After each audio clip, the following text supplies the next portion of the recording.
بسم الله الذي لا يضر مع اسمه شيء في الأرض ولا في السماء وهو السميع العليم. إخوان الأخوات، السلام عليكم. جيتكم اليوم بموضوع جديد. واحد الفكرة اللي جاتني في راسي واللي كنحس بها بزاف وكنعيشها بزاف المرات، اللي هي إلا خدينا واحد الشخص، اللي خديناك انت او انتي وجردناك من الشخص اللي انت عليه وخرجناك من الذات ديالك باش تشوف راسك كيفاش عايش، غادي تلاحظ باللي حياتك كيتمناوها بزاف الناس من غيرك انت. باقي شي حاجه تتبان لك خاصك ناقصه، يمكن ديك المليون باش تاخد اول خطوه في المشروع اللي كتمناه، ولا يمكن ديك الدريه اللي بغيتيها في الحلال، ولا والديك اللي حالف حتى تفرحهم بشي حاجه. وهادشي كامل تيخليك تفكر بزاف، وفي غالب الاحيان يقدر يقلقك.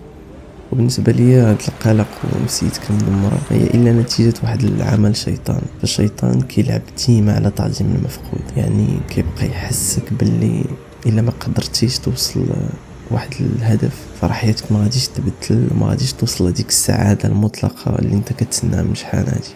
وكيبقى ديما يلعب لك على الخيال، في حين ان داكشي اللي انت فقدو يقدر يكون شي حاجه اللي عاديه جدا وتقدر كاع تخرج عليك.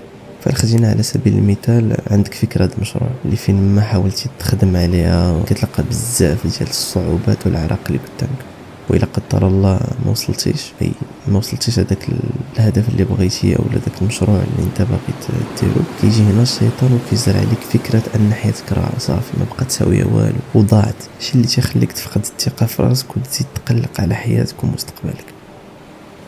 ولكن اللي نسيتي ربما الله تعالى شاف باللي داك الامر اللي كنت انت كتمناه ما فيهش خير ليك، اولا بالحرمان منه، وغتعلم بزاف د الحوايج اللي غيخليوك توصل لواحد الهدف احسن بزاف من داكشي اللي انت كنتي تتخيل. بصراحه ماشي ساهل وصعيب بزاف نوصل لهذا المستوى ديال الرضا في حياتنا، ولكن ضروري خصنا نحاولوا نخدموا اننا نوصلوا له.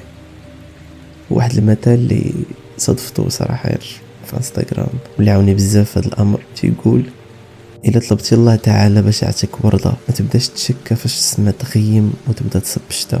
الوردة هي داكشي اللي كتمناه، والغيوم والشتا هما الصعوبات اللي خصك ضروري تدوز منهم باش توصل لداكشي اللي بغيتي. فعافاك صبر وخلي الله تعالى يسقيك.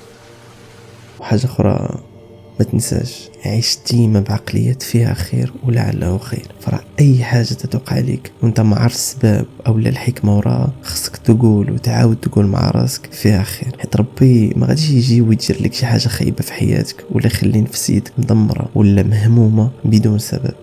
ومع الوقت غادي تفهم باللي كل الاقدار والابتلاءات اللي دازت عليك هي اللي قدت الشخصيه اللي انت عليها دابا، كان فيها خير. حيت التفكير الزايد كيدمر نفسيتك من الداخل بلا ما تشعر. غير ارتاح، خليها على مولانا، حيت اي حاجه خليتيها في يدو ثق بيا والله العظيم ما عمرها غادي تضيع.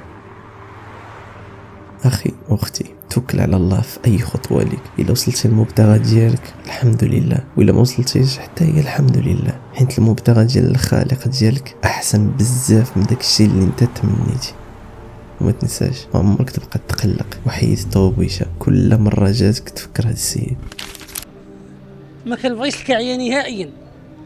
انا لكن بعض الخطرات مني كنكون كاعي، كنتقلب، كنتقابل مع المرايه، كنهضر معاه، كنقول طغوبيشه، كنقول لها طغوبيشه سيري بحالك، انا عيط لك على الابتسامه. كنقول لها، نذكر لها الابتسامه كتغبر. كان معكم خوكم، وما تنساوش في الحياه خاصك تكون تريكي. السلام عليكم ورحمه الله تعالى وبركاته.